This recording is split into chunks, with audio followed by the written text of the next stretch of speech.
Bueno, saludo nuevamente a todos. Vamos a continuar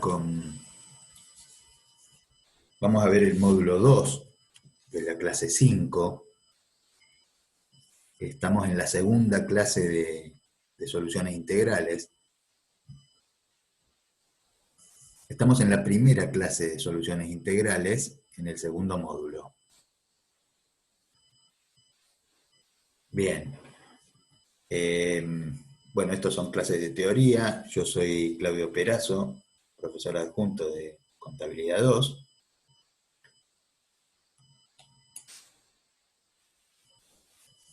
Estamos ubicados en la segunda parte del programa. Recuerden que el programa tiene 3 partes. En la primera de ellas se ven los conceptos generales: modelo contable, reconocimiento de resultados y apropiación a los distintos periodos. En la segunda parte se ve la inflación y la información contable. En esa parte estamos ahora. Y en la tercera parte se ven los conceptos de específicos, casos específicos de evaluación, de criterios generales de evaluación y criterios de evaluación aplicados a los distintos componentes del patrimonio y de las variaciones del patrimonio. Bien, conceptos generales, la inflación y la información contable y evaluación. Son las tres partes del programa. Estamos en la segunda parte.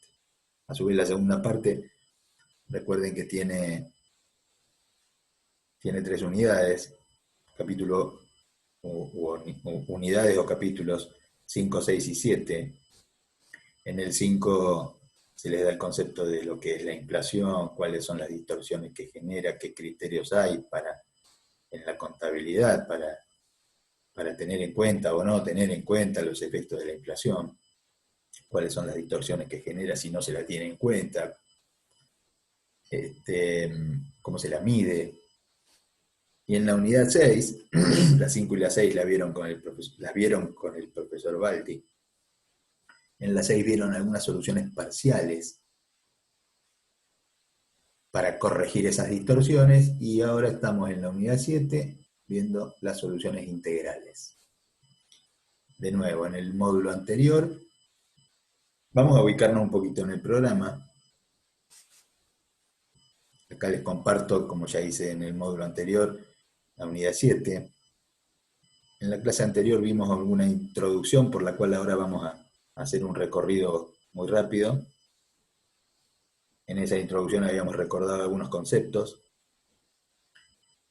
Y después vimos los puntos 1, 2 y 3 de la unidad 7. Objetivos del ajuste integral, alcance y obligatoriedad y vigencia de las normas, y efectos y consecuencias de la reexpresión de los estados contables.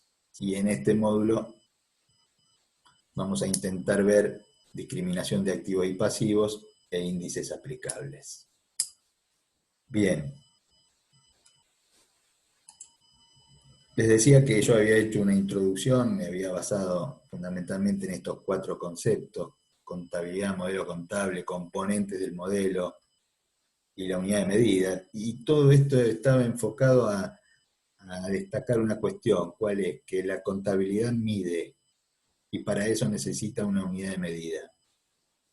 Y que la función primordial de esa unidad de medida es la de otorgar homogeneidad a los distintos componentes que son heterogéneos.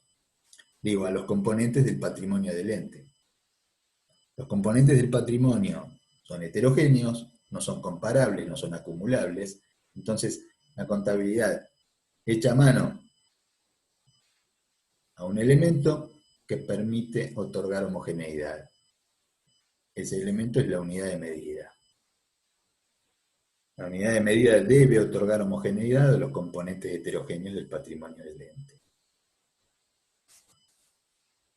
Pero claro, ahí vimos que, bueno, hay distintos criterios para adoptar una unidad de medida. La unidad de medida puede ser monetaria, no monetaria. Están los criterios de moneda heterogénea y de moneda homogénea.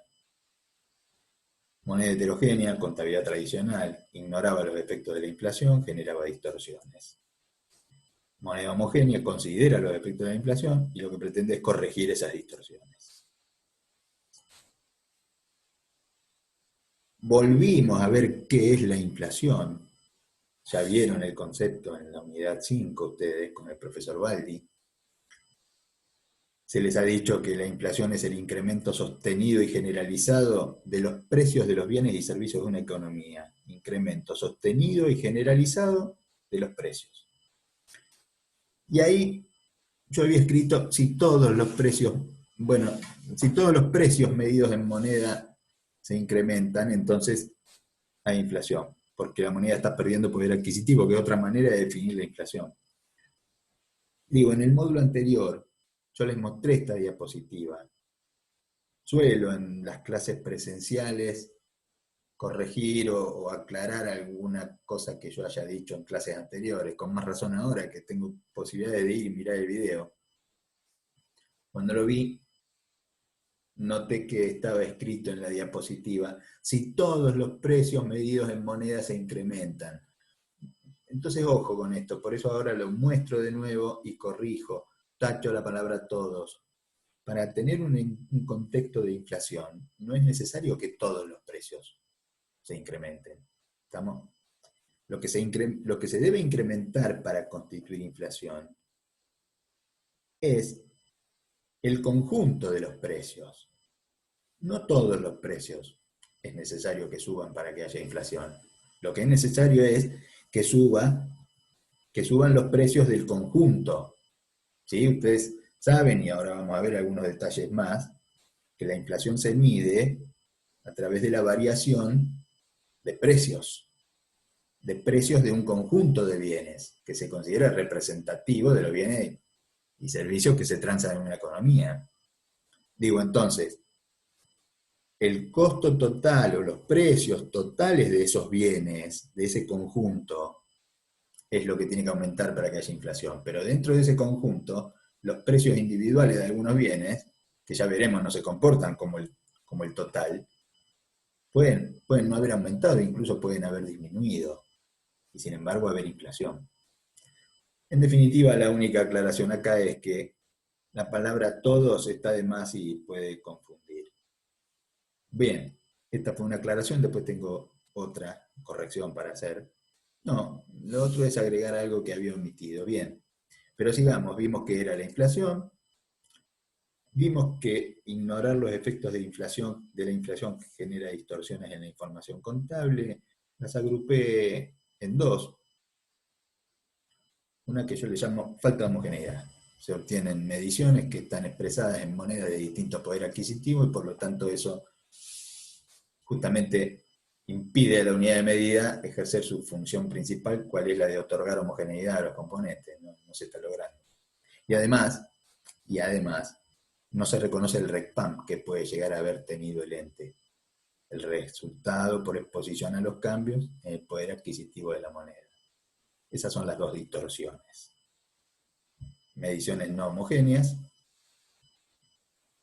de las cuales hay muchos ejemplos y muchas variantes que ahora no entramos a considerar, que ya las vieron. Y la otra gran distorsión es que no se reconoce, no se cuantifica y por lo tanto no se expone el RECPAM, que puede haber tenido el ente, que puede haber obtenido el ente. Bueno, y ahí vimos los objetivos del ajuste, que dijimos, en realidad los objetivos, se puede decir que el objetivo es uno. ¿Cuál? El objetivo del ajuste por inflación es corregir las distorsiones, que dijimos que básicamente son dos. Ese es el objetivo del ajuste integral. Bueno, acá después vimos, acá está la segunda aclaración que quiero hacer. Vimos un detalle de cómo han ido evolucionando las normas contables de nuestro país referidas al ajuste por inflación. Y quedó en esta diapositiva pintado de celeste lo que está vigente hoy.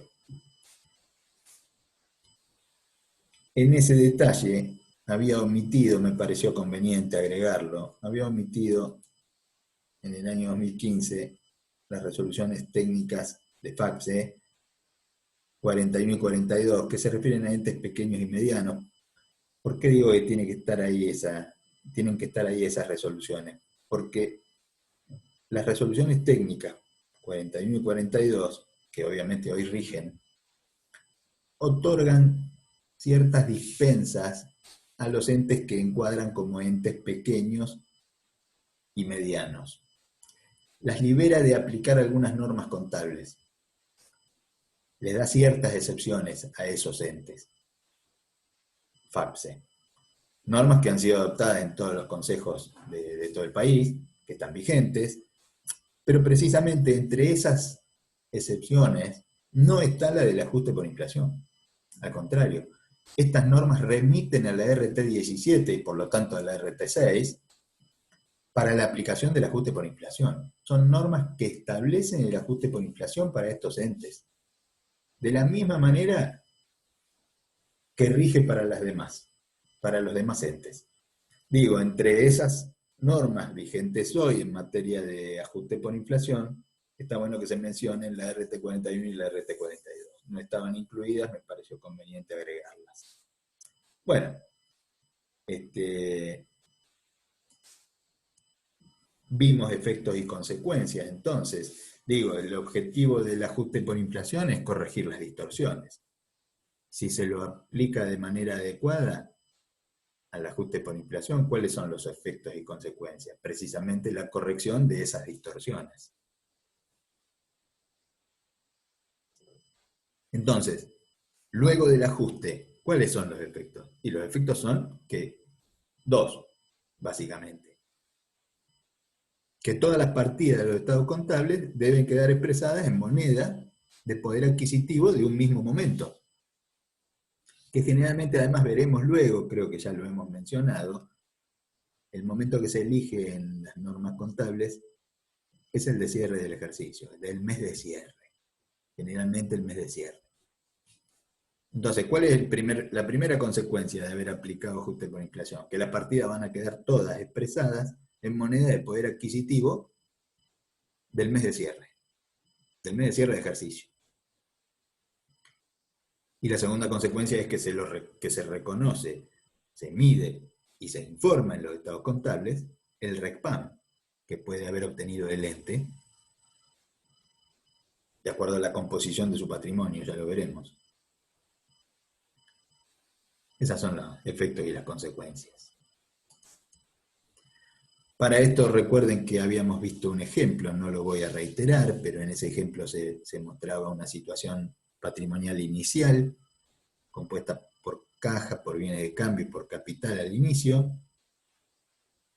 Se mostraba la situación patrimonial al cierre después de que el ente transcurrido un ejercicio sin haber efectuado ninguna actividad al aplicar el criterio de moneda heterogénea, presentaba estado contable en una situación patrimonial que era igual a la de inicio, no había ninguna variación patrimonial que la contabilidad reconociera, a tal punto que el estado de resultados estaba vacío en este planteo muy sintético y muy simple. Lo único que había ocurrido en el ejercicio, que afectaba al ente, pero que el criterio de moneda heterogénea ignoraba, era una inflación de 5% en el periodo. Bueno, en ese ejemplo quedó mostrado que al adoptar moneda heterogénea, que al adoptar moneda homogénea, en ese contexto de inflación,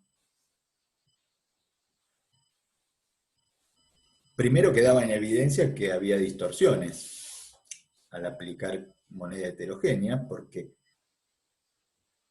al aplicar el ajuste se notaba que en la moneda heterogénea no todas las partidas habían quedado expresadas en moneda de un mismo poder adquisitivo,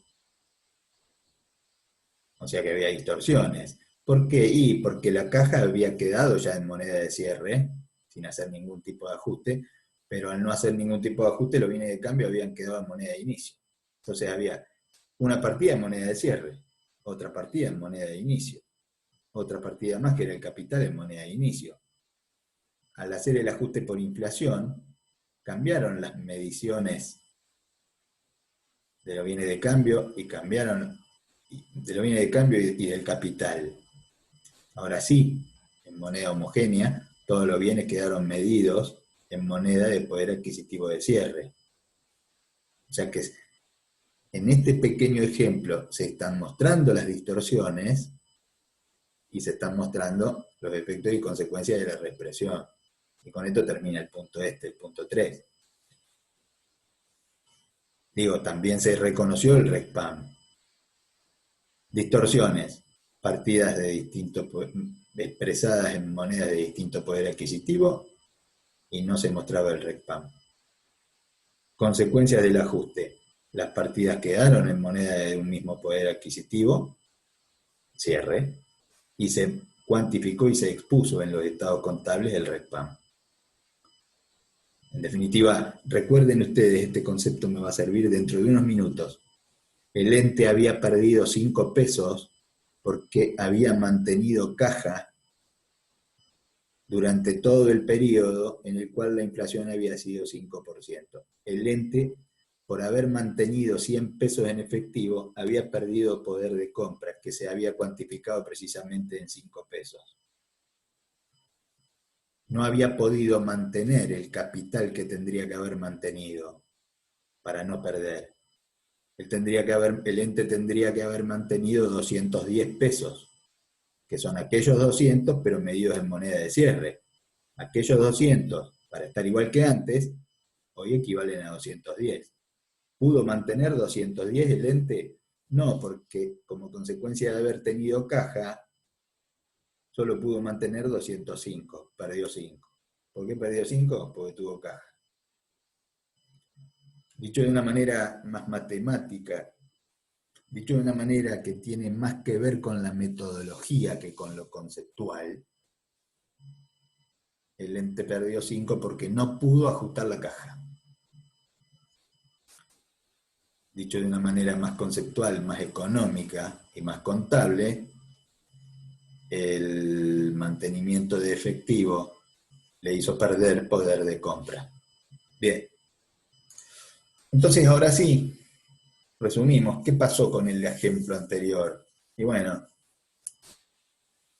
se reexpresaron los bienes de cambio, se reexpresó el capital y ambos quedaron en moneda de cierre. ¿Por qué se reexpresaron esos dos? Porque antes del ajuste estaban en moneda de poder adquisitivo anterior, inicio.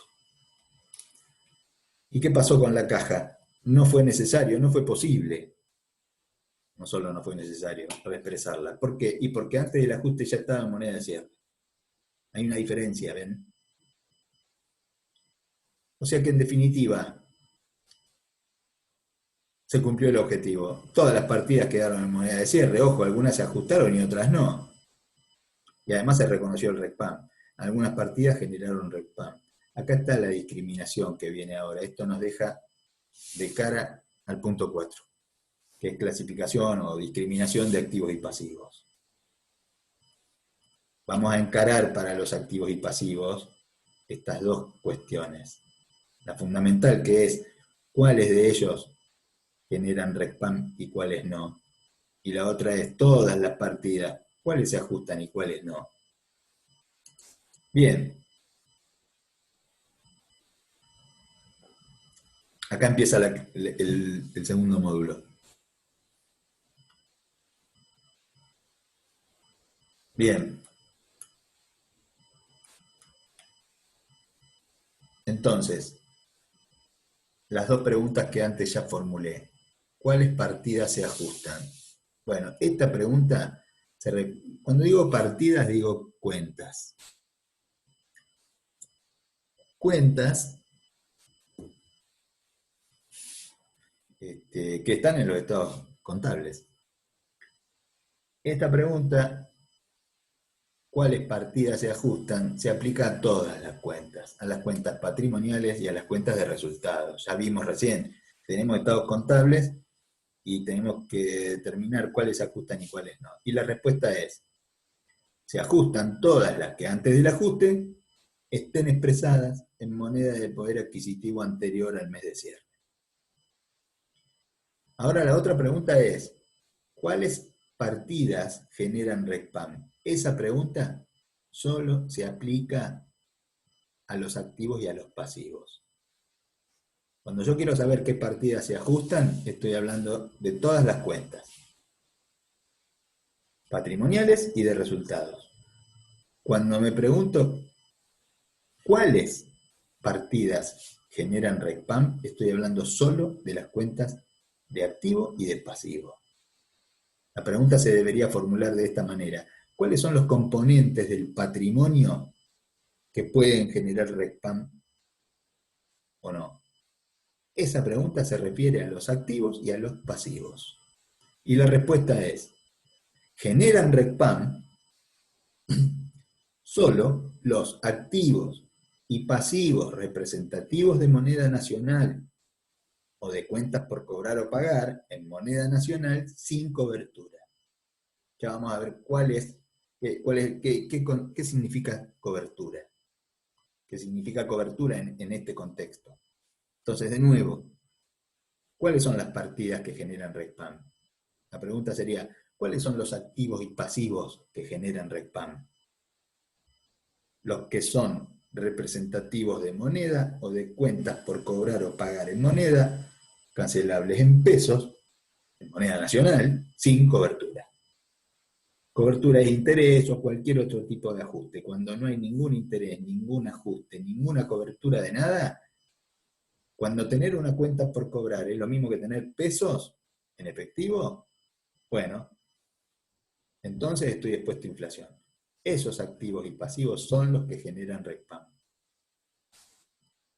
Bueno, acá hay una tabla donde pretendo aclarar un poco el concepto. A ver, de nuevo, las dos preguntas: ¿cuáles se ajustan? O lo que es lo mismo, ¿cuáles están en moneda de poder adquisitivo anterior? Y la otra pregunta: ¿cuáles generan RECPAM? Ven que cuando yo pregunto si generan RECPAM, solamente me refiero a los activos y a los pasivos. Hasta acá. Para el patrimonio neto no corresponde preguntar si genera o no RECPAM. En todo caso, la respuesta sería no, no genera RECPAM. Suponemos que no genera RECPAM en este modelo, en esta manera de aplicar el ajuste integral. Y resultados no, y en las cuentas de resultados tampoco corresponde preguntar si generan o no. Los únicos que pueden o no generar RECPAM son los activos y los pasivos. Pero cuando pregunto si se ajustan o no, respondo para todas. Activos y pasivos. Moneda o cuentas por cobrar o pagar en moneda nacional. Lo que es moneda o lo que es cuenta por cobrar o pagar en moneda, a su vez está abierto en dos. Si se pactaron sin intereses o ajustes, a esto me refiero cuando hablo de que se pactaron sin cobertura. Generan RECPAM, vamos acá. Es el caso de la caja. ¿Y qué significa una cuenta por cobrar en moneda? Con respecto al...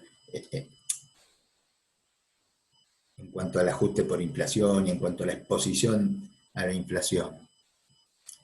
Nada, sí, era el pequeño ejemplo que vimos antes. Si tengo caja en un contexto de inflación, tenía 100 pesos, la inflación 5%, perdí 5 pesos. Bueno, si tengo caja, estoy expuesto a inflación, pierdo, tengo RECPAM negativo. Si tengo una cuenta por cobrar en pesos, también estoy tan expuesto a inflación como si tuviera los pesos. Tengo 100 pesos, los tengo durante todo el año, inflación 5%, llego al cierre, perdí 5 pesos. En lugar de tener esos 100 pesos, se los presto a alguien, con la condición de que a fin de año me devuelva 100 pesos, los mismos 100 pesos que le presté. Estoy tan expuesto a inflación, teniendo los 100 pesos en caja, que teniendo un derecho a cobrar esos 100 pesos. Más todavía, teniendo los 100 pesos, además de estar expuesto a inflación, tengo el riesgo de alguna incobrabilidad, teniendo el crédito.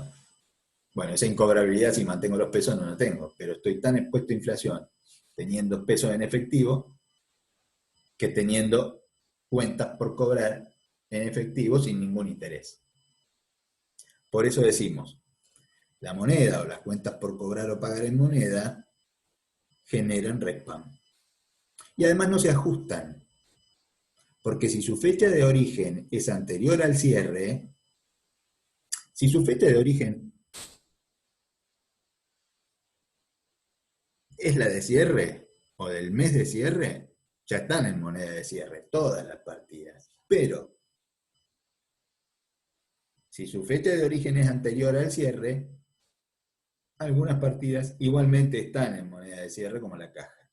La caja en el ejemplo tenía origen inicio de ejercicio, pero a pesar de eso estaba en moneda de cierre. O sea, al inicio estaba en moneda de inicio y al cierre estaba en moneda de cierre. Se había ajustado sola.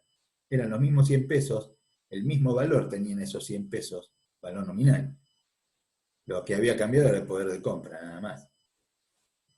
Pero estaba, al inicio esos 100 pesos estaban en moneda de inicio y al cierre esos 100 pesos están en moneda de cierre.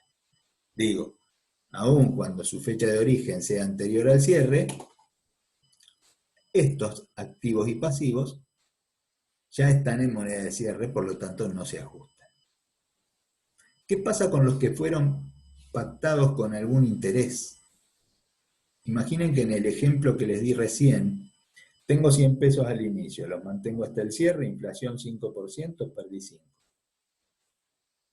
En lugar de mantener esos 100 pesos en efectivo, se los presto a alguien al inicio, pactando que al cierre me devuelva 100 pesos, los mismos 100 pesos, inflación 5%, también perdí 5.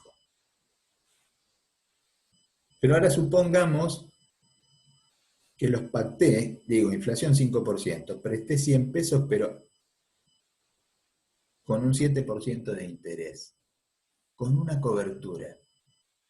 No me van a devolver 100 a fin de año, me van a devolver 107. Ya no tengo moneda, ya no tengo una cuenta, no tengo moneda, y tampoco tengo una cuenta por cobrar en moneda sin cobertura. He pactado un rendimiento, un ajuste, una cobertura, en este ejemplo, de 7 pesos. Ah, bueno, entonces ya no estoy expuesto a inflación. Ya tengo una cobertura.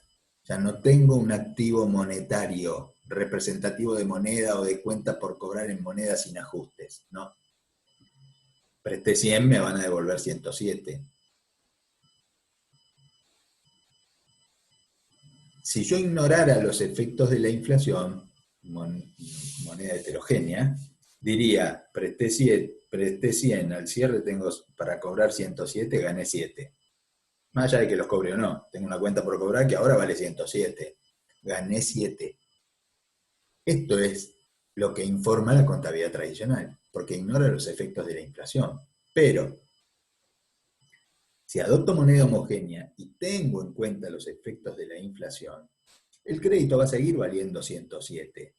Pero yo voy a tener que decir que no gané 7, que solo gané 2, porque 5 los he perdido a causa de la inflación. Por eso decimos, y acá puse este sí con negritas y después lo taché, porque suelo decir yo, y en algunos libros por ahí también lo van a encontrar, o incluso algunos profesores, yo mismo en módulos siguientes, por ahí hablo de que estos créditos, los que se pactaron con algún tipo de cobertura, se ajustan. No, ojo, no se ajustan. Están en moneda de cierre. De la misma manera que un crédito que otorgué 100 sin intereses al cierre vale 100, este otro, y está en moneda de cierre ese 100, este otro crédito que otorgué a 100 y que al cierre vale 107, estos 107 también están en moneda de cierre, entonces no hay que ajustarlos. Bueno, pero, ¿entonces sí o no? No, no se ajustan. Pero, para poder medir el resultado financiero en términos reales, debo ajustar ese crédito. No para ajustar el valor del crédito, para depurar el resultado financiero y mostrarlo en términos reales. De nuevo, si yo ignorara por completo la inflación en el ejemplo que les di, diría, presté 100, ahora tengo 107 para cobrar. Como ignoro la inflación, digo que gané 7. No ajusto el crédito y el resultado financiero fue positivo 7. Si estoy en un modelo de moneda homogénea, razono así. Presté 100, que hoy valen 107 y que están en moneda de cierre y que no los debo ajustar, pero no gané 7. Yo a estos 100, solamente para calcular el resultado financiero, extracontablemente si quieren, los ajusto y los convierto en 105, porque a 105 deberían ascender para que yo no pierda en un contexto de inflación. Entonces ahora sí comparo 107 que vale moneda de cierre, con 105 que debería valer para no perder. Bueno, entonces en términos reales solamente gané 2. Los otros 5 no es un resultado, no son un resultado financiero real positivo, son la compensación, la cobertura de la inflación. Bien, entonces por eso se dice que si bien estos créditos no se ajustan, sí se debe aclarar que a los efectos de medir los resultados financieros en términos reales, solamente en ese caso, solamente para eso, se debe hacer el cálculo ajustándolos. Pero ¿cómo quedan en la situación patrimonial? No, ya estaban en moneda de cierre, no se ajustan. Hago un ajuste nada más que para calcular el resultado financiero en términos reales. De nuevo, presté 100, inflación 5%, pacté 7 de interés. Si ignoro los efectos de la inflación, el resultado financiero es más 7, pero si tengo en cuenta la inflación, el resultado financiero real es 2. De la misma manera, hubiera pactado 3 pesos de interés, ignorando los efectos de la inflación, diría que el resultado financiero es más 3. Presté 100 y me van a devolver 103. Esos 103 están en moneda de cierre, no los ajusto. Pero no puedo decir que el resultado financiero es 3. Si tengo en cuenta la inflación, tengo que decir, este crédito vale 103. Para que yo no perdiera tenía que haber valido 105. Perdí 2 en términos reales. De ahí viene el concepto de tasas de interés reales negativas. Presté a una tasa de interés que no fue suficiente para cubrir el deterioro del poder adquisitivo de la moneda. Si presté 100 y me van a devolver 103, presté dinero a tasa de interés real negativa. No gané 3, perdí 2. Bien, hecha la aclaración y el aviso, recuerden, en algún momento pueden escuchar que estos créditos se ajustan. No, a ver, vendría toda junta la frase. Se ajustan a los efectos de calcular y de exponer el resultado financiero en términos reales. Pero estos créditos, tanto como los que están pactados sin moneda, no se ajustan, porque ya están en moneda de cierre. De nuevo, la tasa era pactada al 7, si los 107 están en moneda de cierre. Ya está, no se ajustan. Los ajusto solamente para hacer el cálculo del resultado financiero real. Y no generan RECPAM, es muy importante. En el ejemplo que yo les di, no había RECPAM, había interés real negativo. O había un interés real menor que el que mostraría si ignorara los efectos de la inflación. Esta es la gran diferencia. Los que están pactados sin cobertura generan RECPAM. Los que están pactados con alguna cobertura de intereses o algún otro ajuste no generan RECPAM. Ninguno se ajusta, pero uno genera RECPAM y el otro no. El resto, bueno, a ver, de la misma manera que un crédito pactado en pesos sin intereses genera RECPAM negativo, un pasivo genera RECPAM positivo. Esto es muy importante. Cuando yo le presto a alguien sin pactar intereses, yo pierdo, el otro gana. Lo que el acreedor pierde por haber prestado dinero pactado sin intereses, lo gana el deudor por haber pactado una deuda cancelable en pesos sin intereses. Me desprendo de los mismos pesos, pero ahora esos pesos tienen menor poder adquisitivo. Bien. Luego, ¿qué pasa con el patrimonio neto? De nuevo, tanto el capital como los resultados acumulados son mediciones que están expresadas en moneda de poder adquisitivo anterior. Por lo tanto, se ajustan. Digo, si su fecha de origen es anterior al cierre, se ajustan. Si el aporte de capital se produjo en diciembre, ya está en moneda de cierre. Pero si su fecha de origen es anterior al cierre, entonces cuando llego al cierre lo tengo que ajustar. Y además, decimos, el patrimonio neto, el capital o los resultados acumulados, no generan RESPAM. Ni corresponde la pregunta. Suponemos que el patrimonio neto está cubierto por inflación, porque lo que decimos es, ¿a cuánto tendría que ascender este capital para que yo no pierda? En el ejemplo, aquellos 200, si yo los mido en moneda de cierre, bueno, claro, están en moneda de inicio, pero en moneda de cierre yo tengo que mantener esos 200. No, tengo que mantener el poder de compra de esos 200. Para no perder tendría que mantener 210. Sigo con el ejemplo de antes. Claro, porque la inflación es 5%. Bueno, ¿logré mantener 210? No, bueno, ahora voy a ver si logré mantener 210. Para eso tengo que ver los activos y los pasivos. No alcancé a mantener 210, solo mantuve 205. Perdí 5 entonces. Entonces, el patrimonio neto, tanto capital como los resultados acumulados, sí se ajustan por inflación. Hay que ver en moneda de poder adquisitivo de qué momento se encuentran para expresarlos en moneda de poder adquisitivo de cierre.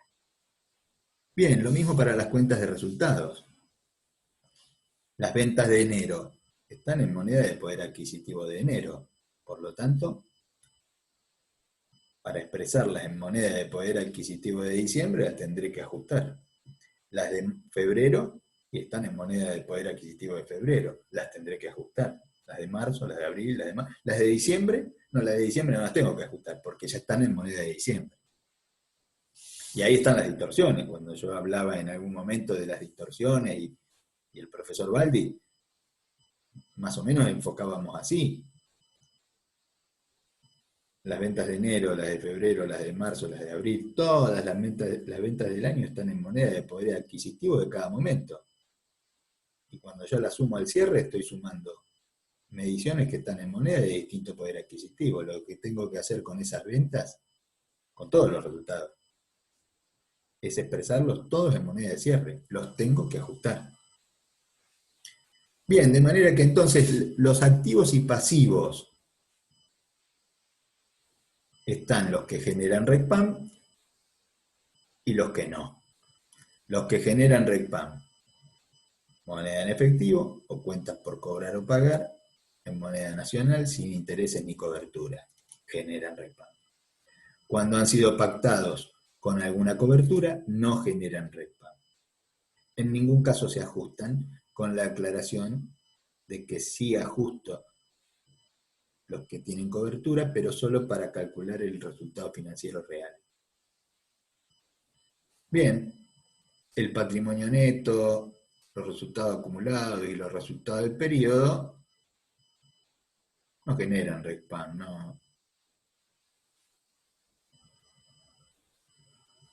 no corresponden ni siquiera a la pregunta. Y acá, cuando digo se ajustan o no se ajustan, la respuesta es que sí. Porque si su fecha de origen es anterior a la fecha de cierre, entonces están en moneda de poder adquisitivo anterior. Para expresarlo en moneda de cierre se ajustan. Bueno, vamos a ver ahora, llevamos más o menos media hora.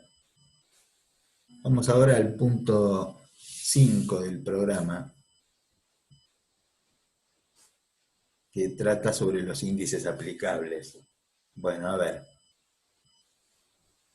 Recordemos que la inflación se mide a través de índices de precios. ¿Sí? Nosotros conceptualmente decimos, bueno, pero a ver, si este conjunto de bienes vale 100 pesos en el momento 1 y ese mismo conjunto de bienes en el momento 2 vale 110 pesos, la inflación fue 10%. Ese es el primer concepto de lo que es la inflación. La inflación es el incremento sostenido y generalizado de los precios de los bienes y servicios de una economía. Este conjunto de bienes antes costaba 100 y ahora cuesta 110, la inflación fue 10%. Pero también hemos dicho que se mide a través de índices. Entonces, ¿qué es un índice? Un índice es una expresión numérica de la relación entre dos cantidades. Expresión numérica de la relación entre dos cantidades. Diccionario de la Real Academia Española. Y yo agrego, es un cociente. En el numerador se pone un número y en el denominador se pone otro. Vamos a volver sobre esto. ¿Qué tipo de índices nos interesan? Bueno, a ver, dos puntos de vista. Hay índices que están referidos a un conjunto de bienes, pero también hay índices que están referidos a un bien. O sea que hay índices de una canasta de bienes, se suele hablar de canasta de bienes, o un conjunto de bienes, y hay índices que se refieren a índices, se llaman índices específicos o individuales, o de un conjunto o de un bien específico. Y a su vez, también hay índices que se refieren a un momento e índices que se refieren a un periodo.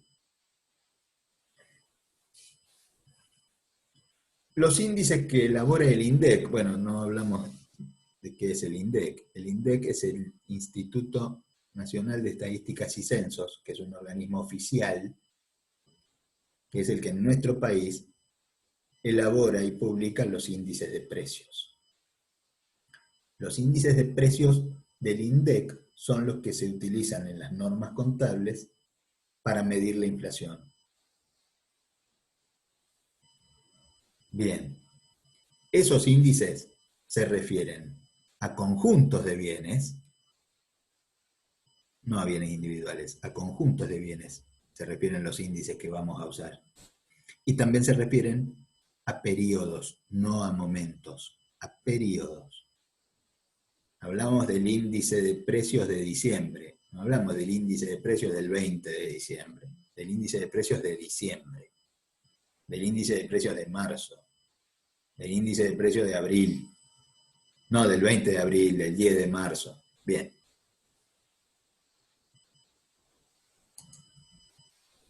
Bueno, ¿quién elabora los índices oficiales en nuestro país? El INDEC. El INDEC elabora y publica 5 series de índices.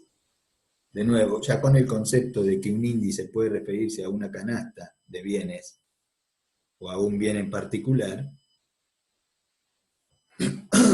estas 5 series, ven precios al consumidor, precios mayoristas, costo de la construcción, precios y cantidades del comercio exterior, obras públicas.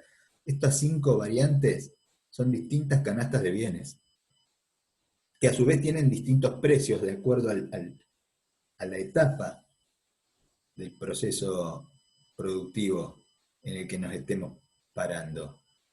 Ejemplo, índice de precios al consumidor, que se llama IPC. ¿Qué mide este índice? Mide los precios en la góndola.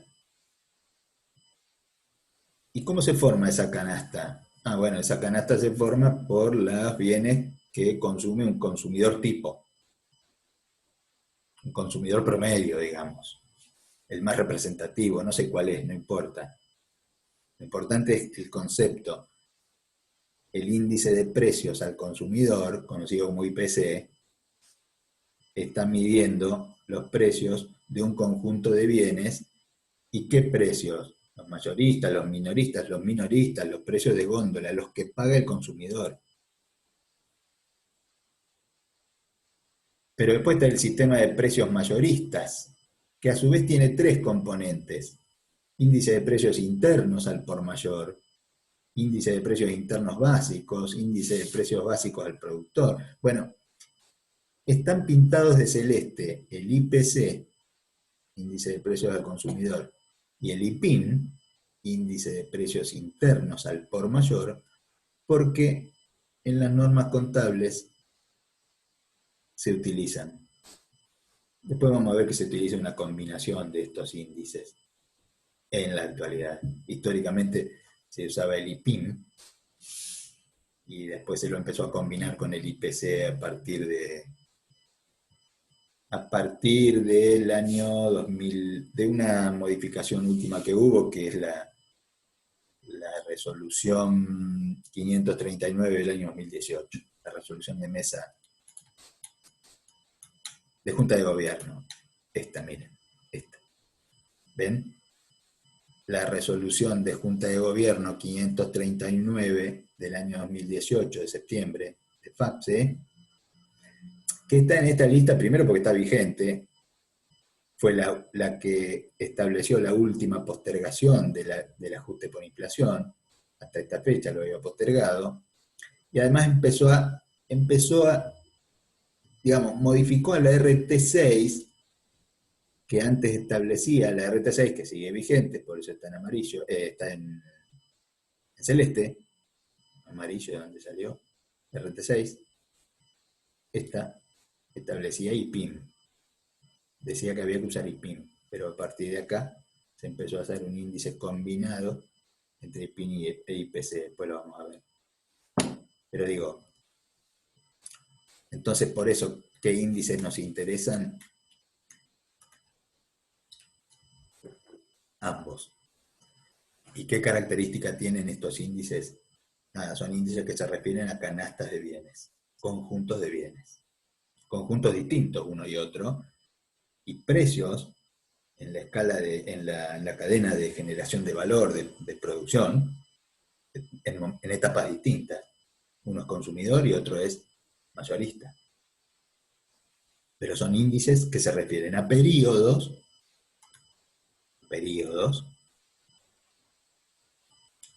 y a conjuntos de bienes. Bueno, todavía no sabemos lo que es un índice, sabemos que es un cociente, que es una relación de cantidades. Acá todavía no hay índices. Acá lo que hay es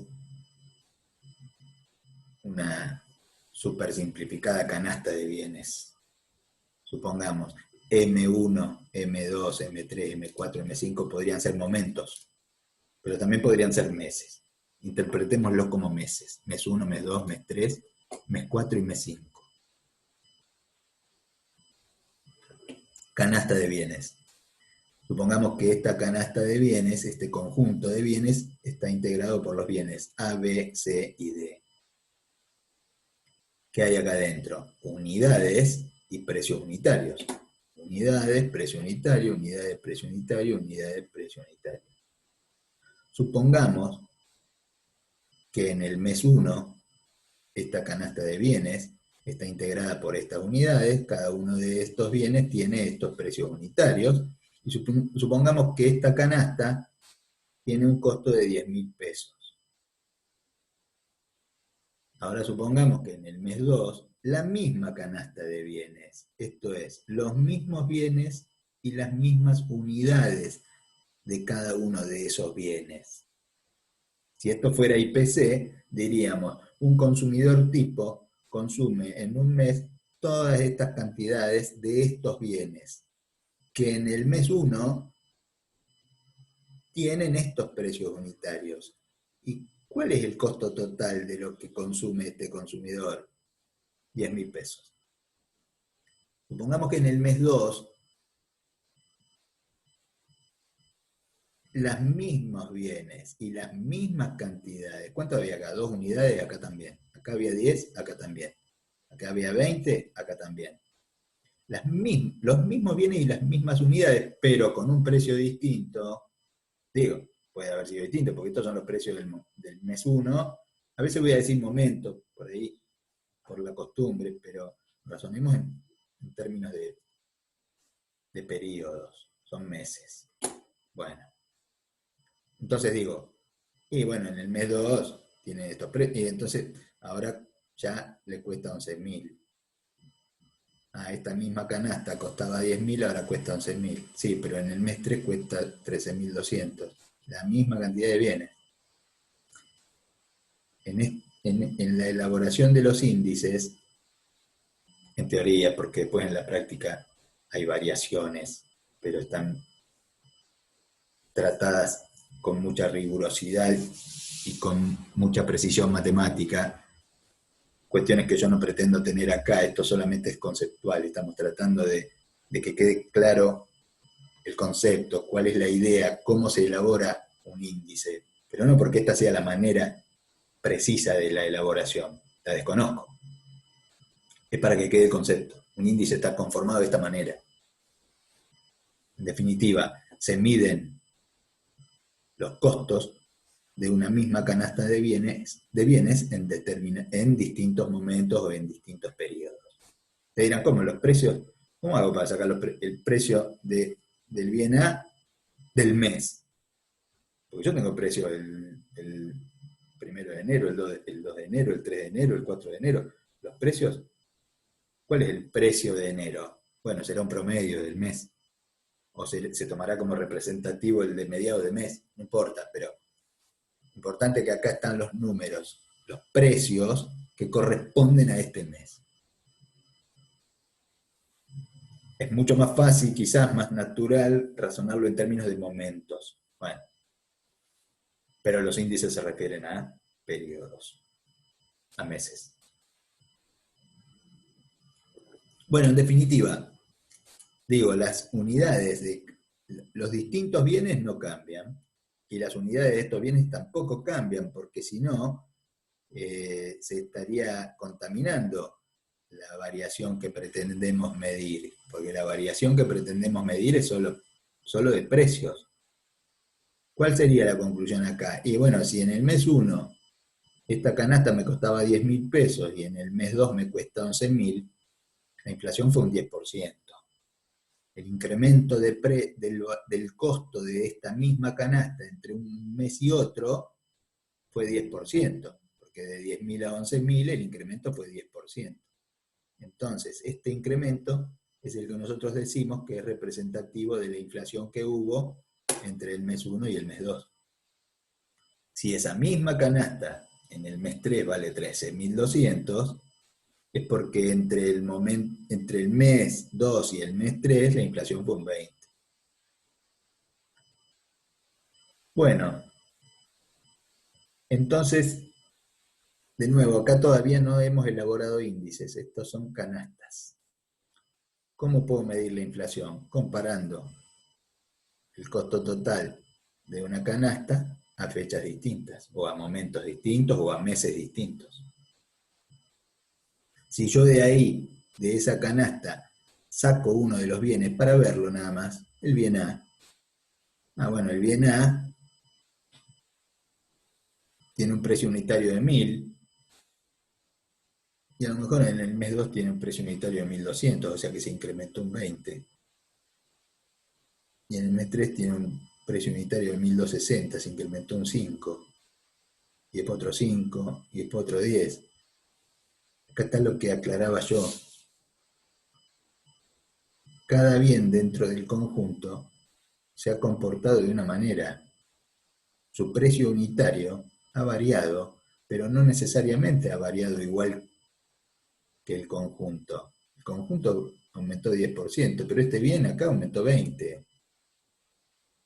Y entre el mes 2 y el mes 3 el conjunto aumentó 20%, pero el precio individual del bien A, mirándolo, vemos que aumentó solamente un 5%. Incluso se podría haber mantenido constante o podría haber disminuido. Entonces no sería un contexto de inflación, sí, porque lo que importa es cómo se comportó el conjunto. Y acá vuelvo a lo que les decía al comienzo, que era una de las aclaraciones que quise hacer. No son todos los bienes, es el conjunto de bienes. Entonces, de nuevo, dentro de esta canasta, que me indica que hay inflación porque el costo total va aumentando, dentro de esta canasta puede haber algún bien que se comporta, seguramente lo va a haber. Sería mucha casualidad que puede haber, que algún bien se comporte como el conjunto. Pero bueno, este bien, en este ejemplo que yo elegí caprichosamente, se comporta de una manera distinta al conjunto. Incluso, insisto, se podría haber mantenido constante su número, su precio individual. Hasta podría haber disminuido. Bien. Y ahora sí. Otra vez acá está la misma canasta, ¿ven? Son las mismas canastas de bienes en los distintos meses. ¿Ven? 10.000, 11.000. Ya sabemos que acá la inflación fue 10%, acá fue 20%, acá fue 15% y acá fue 5%. Lo mismo que estaba acá. 10, 20, 15 y 5. Es la misma canasta. Ahora lo que está acá pintado de celeste es la canasta de bienes, arriba, todo esto es la canasta de bienes, y abajo está el índice, acá está. Un índice es una relación entre dos cantidades. Y yo agrego, generalmente se lo multiplica por 100. Fíjense acá. Este 10.000, que era el costo de la canasta, dividido por 10.000 y multiplicado por 100, da 100. Este 11.000, otra vez dividido por 10.000, multiplicado por 100, 110. Este costo de la canasta dividido por 10.000, multiplicado por 100, 132. Acá elaboré los índices. Esta serie de canastas, la canasta es siempre la misma unidad de los mismos bienes, ya lo dijimos, pero con precios distintos en los distintos meses o en los distintos momentos, con un costo total que difiere por el efecto precio, estas canastas indican que entre este periodo y este la inflación fue 10, entre este y este fue 20, y así sucesivamente. ¿Qué hice? Elaboré índices. Relacioné cada costo total con uno de ellos, que es el que tomé como base. Por eso se dice índice de precios, eligiendo al momento 1 como base 100. ¿Ven que siempre dividí los distintos valores por 10.000? Digamos, el costo total de la canasta en el momento 1 en relación con este costo de este mismo momento es 100. Bueno, pero ¿cuál es la relación de estos 11.000 con respecto a esos 10? A esos 10.000, 110. Y estos 13.200 con respecto a estos 10.000, 132. Esta serie de índices es consecuencia de haber dividido cada uno de los costos sobre uno que se tomó como base, que en este ejemplo fue 10.000. Tomé este momento como base. Si yo tomo este momento como base, el índice de este momento es 100. Pero el índice de este momento es 110. La relación que hay entre 100 y 110, que es 10% de incremento, es la misma que hay entre 10.000 y 11.000. Y la relación que hay entre 110 y 132, que es un incremento del 20, es la misma que hay entre 11.000 y 13.200. A todos los valores absolutos, costos totales, los dividí por 10.000 y los multipliqué por 100. Convertí esta serie de valores absolutos en índices. Lo que publica el INDEC y lo que usamos como representativo del nivel general de precios para medir la inflación son los índices. Bien, también podría haber elaborado, acá están elaborados, la misma serie de índices para el bien individual que yo había extraído de la canasta. ¿Recuerdan que tenía un precio unitario 1.000, 1.200, 1.260? Bueno, si sigo manteniendo como base el mes 1, divido por 1.000. Y a este también lo divido por 1.000, y a este también, y a este también, y a este también. Entonces convertí este precio unitario en un índice. Bueno, Acá sí elaboramos índices, de nuevo. Los índices son relaciones entre distintas cantidades. En el denominador pongo lo que llamamos base.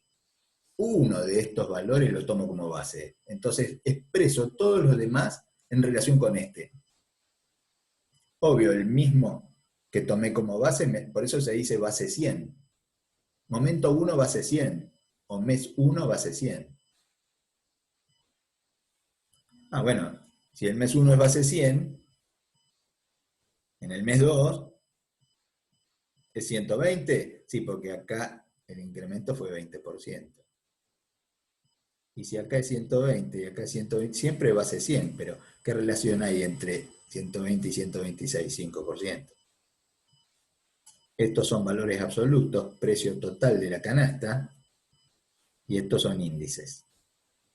Relación entre ese precio total y algún valor que se toma como base, que yo en este caso, caprichosamente, tomé como base el momento 1. Podría haber tomado el momento 2, por eso me adelanté una diapositiva. ¿Ven? A modo de ejemplo, para el índice de la canasta de bienes funciona igual para los índices específicos. Digo, perdón, me faltaba la parte de arriba. Si tomamos como base el momento 2, ¿qué pasa?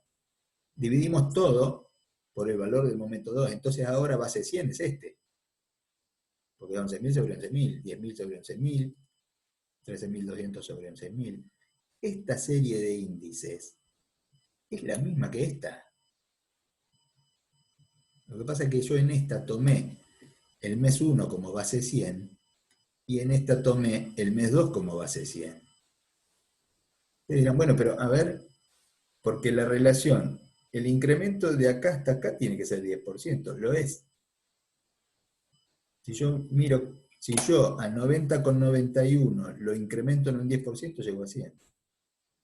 Bueno, y si a 100 lo incremento en un 20, llego a 120. 10, 20, 15, 5. Voy al otro. 10, 20, 15, 5. La relación es la misma. La serie es la misma. Lo único que hicimos fue, entre esta y esta, fue cambiar la base. Nada más. Acá tomaba, acá tomaba. Me fui al revés acá. Lo único que hicimos fue cambiar la base. Como yo acá tomé base 100 el momento 2, o el mes 2, el 100 aparece acá. Y acá 120. Cuando yo tomaba como base 100 el mes 1, acá aparecía el 100, estaba acá. Pero acá había 10%. Y acá había 20. Y acá había 15. Es lo mismo. Acá hay 10. Acá hay 20. Acá hay 15. Es la misma serie en la cual lo único que hice fue cambiar la base. Bueno, ahora sí. Ya por lo menos sabemos cómo se elaboran los índices y sabemos que detrás de una serie de índices lo que hay es una serie de costos totales de una misma canasta. Digo, una serie de costos totales a distintos momentos o a distintos meses. Bien. Acá entonces hay una serie de ideas que se van desprendiendo de lo que venimos viendo hasta ahora. Fíjense, los distintos bienes que integran una canasta pueden tener distintas unidades y distintos precios unitarios. ¿Sí? Dentro de una canasta de bienes, los distintos bienes pueden tener distintas unidades. Imaginen que estos fueran 2 unidades. Y este es el precio unitario. Vamos a ir un poquito más atrás que estaba... Bueno, acá es lo mismo. Si yo miro el bien A, bueno, el bien A supongamos que tiene 2 unidades. Y el precio unitario es 1000. Quiere decir que el total acá es 2000. O sea que dentro de estos 10.000, este bien ya se lleva 2000. Nada, la importancia relativa de este bien dentro del total es 20%. Dicho de otra manera, de estos 10.000, hay 2.000 que corresponden al bien A. Si el bien B fuera 3 unidades de 500 pesos cada una, acá diría 1.500. Ah, bueno, entonces la importancia relativa del bien B dentro del total de la canasta sería 15%. El bien A sería un 20, este sería un 15, y así hasta llegar al 100. Digo, los distintos bienes dentro de la canasta, como consecuencia de las unidades de cada bien y los precios unitarios de cada bien, los distintos bienes, digo, tienen una importancia relativa, una participación porcentual dentro de la canasta. Ustedes recuerden que el profesor Baldi en un momento les decía, no tiene la misma incidencia dentro del total de la canasta la yerba mate que el té verde. En nuestro país se consume más yerba mate que té verde. Dentro de la canasta de bienes de un consumidor tipo, es mucho más importante el gasto que se hace en yerba que el que se hace en té verde. Es mucho más importante, agrego, lo que se gasta en carne vacuna que lo que se gasta en salmón rosado. ¿Sí? La importancia relativa de la carne vacuna en nuestra canasta de bienes es mucho más importante que la importancia relativa del salmón rosado. De tal manera, un incremento en el precio unitario de la carne va a tener mucha más incidencia en el índice de inflación que un incremento en el precio unitario del salmón. Un incremento de precio en la yerba mate, del precio individual de la yerba mate, incide mucho más en la canasta de bienes de un consumidor tipo que el incremento del precio del té verde. Entonces, la primera idea, los distintos bienes que integran esa canasta que se usa como representativa para medir los índices y para medir la inflación, esos distintos bienes dentro de la canasta tienen distintas unidades y tienen distintos precios unitarios. Esta es la primera definición. Primera idea. Segunda idea, ambos valores, unidades y precios unitarios, determinan la participación relativa que tiene ese producto, ese bien, dentro de la canasta, lo que acabamos de decir. Tercera idea, los índices de precios de una canasta miden el precio total de esa canasta, ¿sí? Para eso toman la participación o importancia relativa de cada uno de los bienes. Quiero decir con esto, este costo 10.000, que es el costo total de la canasta, es consecuencia de haber computado unidades y precios unitarios de cada bien. O sea que la importancia de cada bien es determinante del total. Ahora vamos. Si el total depende de lo que se gasta en cada bien, la variación también depende de lo mismo. Digo, la variación de los índices de una canasta depende entonces, las variaciones, dependen de las variaciones de los precios de cada bien. Y depende de la importancia relativa de esos bienes dentro de la canasta. Recuerden que estamos suponiendo que las unidades no cambian. Entonces, dada una composición de la canasta, los incrementos del precio van a tener mayor o menor incidencia de acuerdo a cuál sea la importancia relativa que cada bien tiene. Dicho intuitivamente, lo de la carne vacuna y el salmón, o la yerba mate y el té verde. En definitiva, la última idea sería esta. A ver, las variaciones de los índices de precios, o lo que es lo mismo, la inflación, mide el promedio de las variaciones de los precios individuales de cada bien, ponderado por la importancia relativa de cada uno de ellos. Eso es la inflación. La inflación, ¿cómo se mide? Como la variación de los precios de una canasta. Pero ¿cómo es? Es el promedio de las variaciones de los precios individuales ponderado por la importancia relativa que cada uno de ellos tiene dentro de la canasta. Último concepto, para reafirmar lo que acabo de decir. Los porcentajes de inflación son promedios ponderados. El porcentaje de inflación es el promedio del incremento de precios de los bienes, precios individuales de los bienes, ponderado por la importancia relativa de los mismos dentro de la canasta tomada para la medición. Vamos al ejemplo, miren. Imaginen esta canasta de bienes. Supongamos que ya no son 4, hay 2 nada más.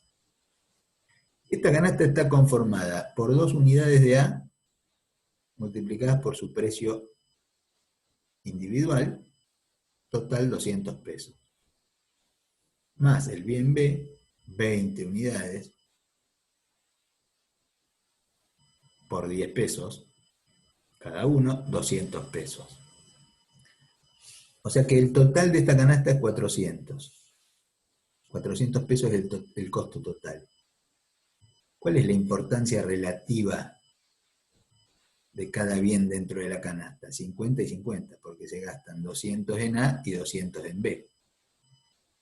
Total 400, mitad para cada uno. Vamos a analizar cómo se comportó el precio individual de cada uno de ellos. Vamos a suponer que el producto A se incrementó en un 10%, pasó de 100 pesos, se incrementó un 10, pasó a 110. Y el producto B se incrementó un 20%, pasó de 10 a 12. Las unidades se mantienen, 2 unidades, 20 unidades, 2 unidades, 20 unidades.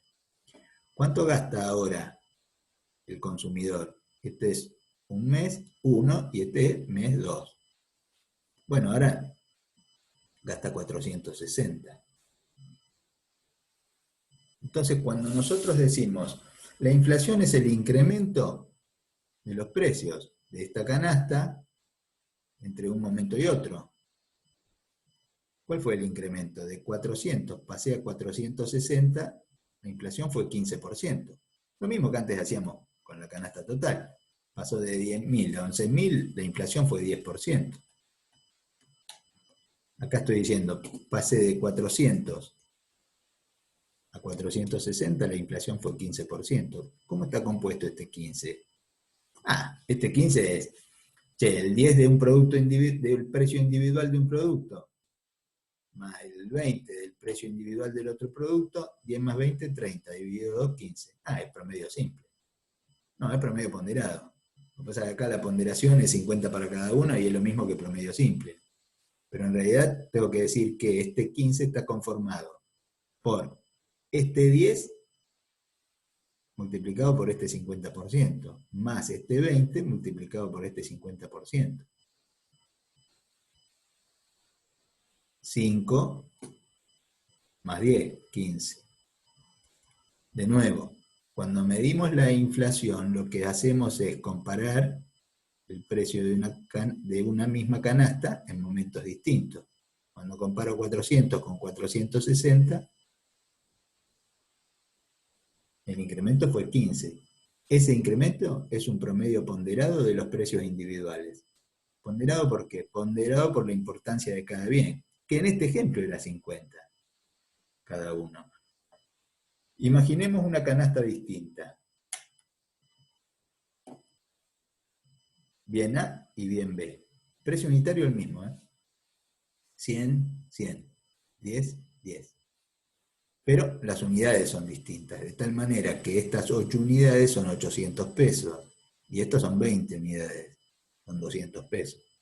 El costo total de la canasta es 1000. ¿Cuál es la importancia relativa del bien A y del bien B? Antes era 50-50. No, ahora en esta canasta es 80-20. Este consumidor tipo tiene esta composición, 80-20. El precio individual acá había aumentado 10, pasaba de 100 a 110. Acá el precio individual aumenta 10, pasa de 100 a 110.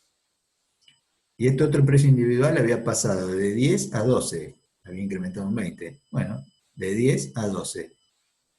Quiero decir con esto, son dos canastas distintas en las cuales cada bien tiene, en este caso, una participación relativa igual uno que otro, 50 y 50, mientras que acá la participación es 80-20.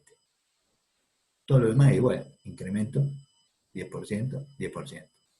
Precio unitario. Incremento precio unitario 20, 20. Nuevo costo, si hago la cuenta, 1120. Ahora relaciono, ¿cuál fue la inflación? Y bueno, comparo 1000 contra 1120 y me da 12%. Y acá se ve claramente que este 12%, cuando simplemente hago la relación entre un costo total y otro, lo que estoy haciendo es un promedio ponderado de los precios individuales. ¿Ponderado por qué? Ponderado por la importancia relativa de cada bien. A ver, y porque si yo hubiera hecho promedio simple, diría, de nuevo, lo mismo que acá. 10 más 20, 30, dividido 2, 15. No, este 12 está formado así. Este 10% ponderado por el 80, más este 20 ponderado por este 20. El 80% de 10 es 8, más el 20% de 20 es 4. 8 más 4, 12. Digo, para cerrar, ¿qué es la inflación? La inflación es el promedio de los incrementos de los precios individuales de los productos, ponderado por la importancia relativa que cada bien tiene dentro de la canasta. Por eso decimos que la inflación es un incremento ponderado. Pero es mucho más fácil, lo único que hago es comparar el costo de una canasta en un momento con respecto al costo del total de esa canasta en otro momento. Está bien, pero cuando hago esa relación y determino que la inflación es X%, lo que estoy haciendo es un promedio ponderado de los incrementos de precios individuales de cada bien, ponderado por la importancia relativa de cada bien. Vuelvo al último concepto. Las variaciones de los índices de precios de una canasta miden el promedio de las variaciones de precios individuales de cada bien, ponderado por la importancia relativa de cada uno de ellos dentro de la canasta. Bueno, hemos visto qué es un índice, hemos visto que la inflación se mide a través de índices, que esos índices se refieren justamente a canastas de bienes y que se refieren a periodos y no a momentos puntuales. Y ahora ya para ir terminando, ¿cómo estamos hoy? ¿Dónde estamos parados? Hoy vimos la resolución de Junta de Gobierno 539 del año 2018, ya la habíamos mencionado, porque es la que estableció la última postergación del ajuste por inflación. Y además ahí habíamos dicho, pasa a IPC. Lo que ocurrió fue lo siguiente, a ver. La RT6, que es del año 84, establecía que el índice que se usaba era el IPIN. ¿Sí? De estos que hemos visto, lo dije hace un rato, usaba el IPIN. Bien.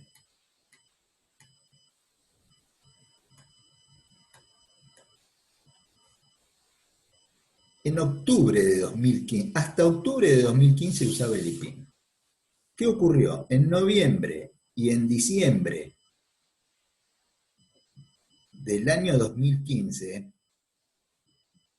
el INDEC no publicó el IPIN, no lo calculó y no lo publicó. No existía el índice en esos 2 meses. Entonces, en el año 2016, en septiembre de 2016, FAPSE emite la resolución de Junta de Gobierno 517, que está también en la historia de normas que mencionamos en el módulo anterior. en esas normas, bueno, había que llenar el hueco, porque además la serie de índices era necesaria. De hecho, algunos valores se ajustaban por esa serie de índices. Aunque no había ajuste por inflación en esa época todavía vigente, FACSE, y además porque en algún momento se iba a volver a aplicar y a ese hueco había que llenarlo, había algunas alternativas, entre ellas, una era decir, bueno, si no hay índice publicado, en noviembre y en diciembre de 2015 no hubo inflación. Esa era una alternativa. No hay índice, no hubo inflación. Otra alternativa era tomar algún índice de alguna otra jurisdicción, no un índice nacional elaborado por el INDEC, porque no existía, sino algún índice representativo de algún índice de precios de otro ámbito territorial que no fuera toda la nación. De hecho, había dos alternativas ahí jugando. Una era un índice de precios de Córdoba y otro era un índice de precios de Cava, de la Ciudad Autónoma de Buenos Aires. Bueno, para hacerla corta, FACSE estableció que se iba a llenar este hueco con el índice de precios al consumidor de Cava. ¿Qué significaba esto? Y significaba que hasta acá venía una serie de índices que había elaborado y publicado mensualmente el INDEC, el índice de precios internos al por mayor, IPIM. Pero acá se siguió elaborando. FACSE dijo, bueno, como acá se interrumpió la serie, la vamos a continuar a la serie, agregando al último índice que había sido publicado por el INDEC en octubre de 2015, le vamos a agregar el incremento que registró el IPC Cava durante noviembre.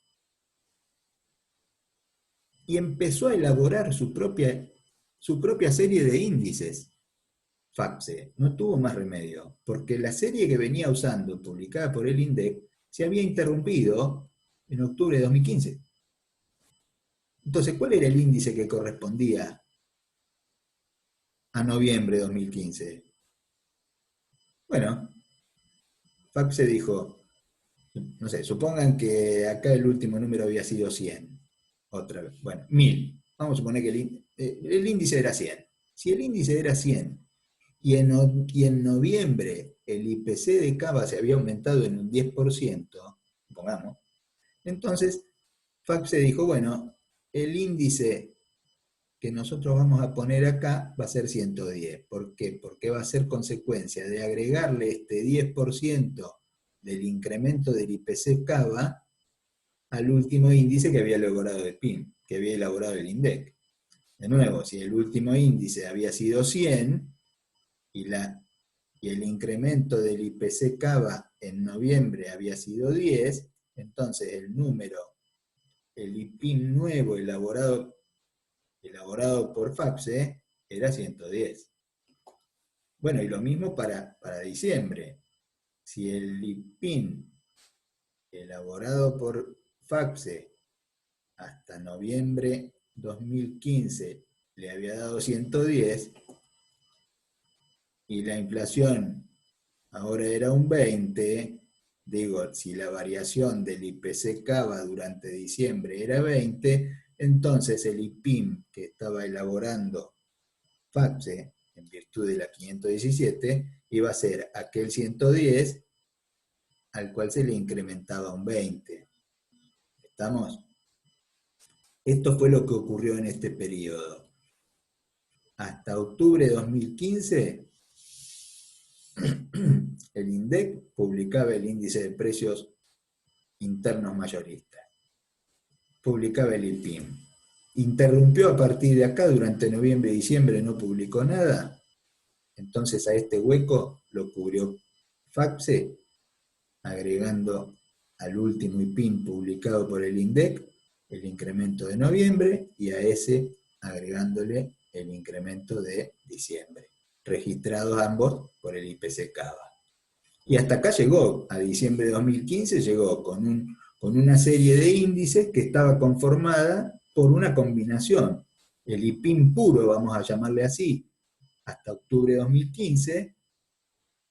En noviembre, un IPIN que era consecuencia de agregarle al último IPIN del INDEC el IPC-CABA, y en diciembre otro IPIN elaborado por FACSE, que era consecuencia de agregarle al último el incremento del IPC-CABA de diciembre. Y hasta ahí llegó. A partir de ahí, el INDEC retoma la elaboración y publicación del IPIN. Por un tiempo publicaba solamente los porcentajes de incremento. A estos fines era lo mismo. Pero ¿qué pasaba con la serie que venía? ¿Ven? FACSE, desde octubre de 2015, empezó a elaborar la serie. Bien, a partir de enero de 2016, el INDEC retomó la elaboración y la publicación del IPIN. Pero FACSE ya tenía su propia serie. FACSE lo que tuvo que hacer fue, a partir de enero de 2016, seguir elaborando la serie mensualmente, agregando al último número que había obtenido el incremento registrado por el IPIN del INDEC. ¿Cómo elaboraba FACSE el índice de enero 2016? Lo elaboró, y está, existe. Lo elaboró, agregando al último índice de su propia serie el incremento del IPIN que correspondía al mes de enero. ¿Y cómo hizo el de febrero? Al último, que era el de enero, le agregó el incremento del IPIN de enero, y así llegó hasta diciembre. Entonces, retomamos. Hasta octubre de 2015, FACSE usaba la serie de índices publicada por el INDEC, del IPIN. Pero a partir de ahí tuvo que empezar a elaborar la propia serie. ¿Por qué? Porque al último índice elaborado por el INDEC, que era el IPIN, al último IPIN le agregó el incremento del IPC-CABA de noviembre y el incremento del IPC-CABA de diciembre. ¿Por qué? Porque acá no había no había IPIN del INDEC. Cuando el INDEC retomó la elaboración y publicación del IPIN, FACSE siguió elaborando la propia serie y empezó a agregar al último índice que había obtenido, que ya era una combinación de estos dos, empezó a agregar los incrementos del IPIN. Y así llegó hasta diciembre de 2016. En diciembre de 2016, a partir de ahí, a partir de diciembre de 2016, el INDEC, cosa que no hacía hasta ese momento, empieza a elaborar el índice de precios al consumidor nacional. Antes no existía este índice. El INDEC empezó a elaborar a partir de enero de 2017 el IPC nacional. Entonces, FACSE dijo, bueno, a partir de acá seguimos elaborando la serie de índices, porque ya traíamos una serie hasta acá, pero lo vamos a empezar a elaborar agregando al último índice los incrementos que registre el IPC nacional, elaborado por el INDEC. Por eso está esta combinación, por eso ahora, y esta modificación, ¿desde cuándo rige? Todavía estábamos en una época en la que el ajuste por inflación estaba suspendido. Pero esto fue consecuencia de la resolución de Junta de Gobierno de FACSE 539, que fue en septiembre-octubre de 2018. ¿Qué estableció la 539? Bueno, primero que estableció por última vez la postergación del ajuste por inflación. ¿Y qué más? Yo les puse acá, ¿ven?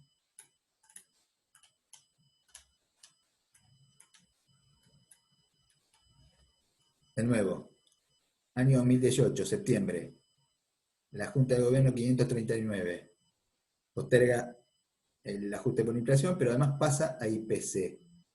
Modificó la RT6. y estableció que a partir de enero de 2016 se aplicaba el IPC. Por eso, la RT6, como consecuencia de la modificación de la 539, quedó redactada de esta manera: índice a emplear. La serie de índices que se utilizará es la resultante de combinar el índice de precios al consumidor nacional, IPC, publicado por el INDEC, mes base de diciembre de 2016. Empezó por acá.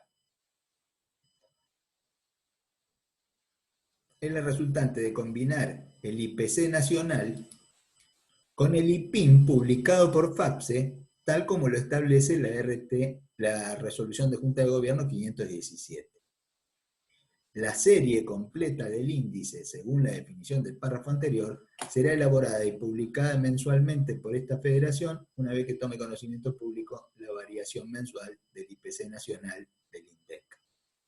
Lo que está diciendo este artículo, este punto de la RT6, que fue modificada por la 539, es justamente esto. Está diciendo, ¿cuál es la serie de índices que se va a utilizar para el ajuste por inflación? Es esta serie que combina IPIN hasta octubre de 2015. IPIN con incremento de IPC, de IPC Cava, en noviembre y diciembre de 2015. IPIN con incrementos de IPIN nacional hasta diciembre de 2016, y a partir de ahí, IPIN, llegado hasta ahí, al cual se le agregan los incrementos del IPC nacional publicado por el INDEC. IPIN puro, IPIN calculado en base a acumulación de IPIN puro más incrementos del IPC Cava de noviembre y diciembre, ese mismo al que se le fueron agregando los incrementos del IPIN del INDEC otra vez hasta diciembre de 2016, y a partir de ahí otra vez IPC nacional. ¿Desde cuándo elabora FAPSE? Desde que tuvo que empezar a elaborar su propio índice. Acá fue agregando incrementos de IPC noviembre y diciembre Cava, acá empezó a agregar nuevamente incrementos del IPIN del INDEC, y a partir de acá le empezó a agregar los incrementos del IPC nacional. Esta es la serie que hoy se utiliza. ¿Qué combina esta serie? IPIN, IPC Cava en noviembre y diciembre de 2015, otra vez IPIN hasta diciembre de 2016, y a partir de ahí otra vez y a partir de ahí IPC nacional. Esta es la serie. Y a partir de ahora, en todos los meses siguientes, va agregando a su serie los incrementos que registra el IPC nacional a medida que el INDEC los publica. Por eso se habla de una combinación de índices. ¿Se aplica IPIN? Y sí, esta serie contiene IPIN puro hasta acá. También se aplican 2 meses de IPC Cava. También se vuelven a aplicar IPIN nacional. Y a partir de ahí se empieza a usar IPC nacional. Bien. Así está. Obviamente que en la página web de FAPSE esta serie está elaborada y está publicada. Sepan que se elabora de esta manera. Esa serie contiene una combinación de IPIN puro, de IPC Cava en noviembre y diciembre de 2015, otra vez IPIN puro hasta diciembre, incrementos de IPIN hasta diciembre de 2016, y a partir de ahí incrementos de IPC nacional. Es esta combinación el índice que se usa hoy. Bueno, creo que ya estoy bastante pasado de tiempo, así que este módulo termina acá. En el próximo comenzaremos con la metodología de los ajustes. Y bueno, acá termina la primera clase de ajuste por inflación. En la modalidad presencial damos una clase más o menos hasta este tema. Acá dimos la primera clase en 2 módulos. Queda una clase más que la daremos en 2 módulos o a lo sumo 3. Bueno, veremos, de acuerdo a lo que nos vaya requiriendo el desarrollo de la clase. Dejo de compartir pantalla y bueno, nos veremos en el próximo módulo.